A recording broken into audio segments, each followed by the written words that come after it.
আনিকা আনিকার বিয়ে হয়েছিল, কিন্তু আনিকার মাত্র 6 মাসের সংসারে তার ঘরটা ভেঙে যায়। তো আনিকার স্বামী তাকে ডিভোর্স দিয়ে দিয়ে আরেকটি ছেলে মেয়ের সাথে বিয়ে হয়ে যায়। তো আনিকা বুঝতে পারেনি কেন তাকে বিয়ে করলো বা কেনই বা আরেকটি বিয়ে করলো তাকে ছেড়ে দিয়ে। তো পরে জানতে পারলো আনিকার যে তার স্বামীর সাথে আগে তার ওই খালাতো বোনের সাথে পরকীয়া ছিল।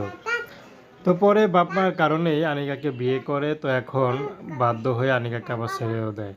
তো আনিকার জীবনটা কষ্টে কষ্টে রয়ে গেল। আনিকা এখন তার মার কাছে থাকে, তার মাও অসুস্থ।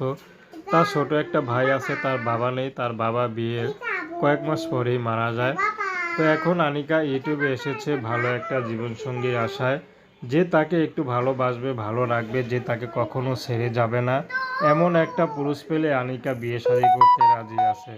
আনিকার ব্যক্তিগত কোনো পছন্দ নেই, যেহেতু আনিকা বিবাহিত। আনিকা চাচ্ছে কোনো বিবাহিত পুরুষ যদি আনিকাকে বিয়ে করতে চায়, আনিকা বিয়ে করতে রাজি আছে।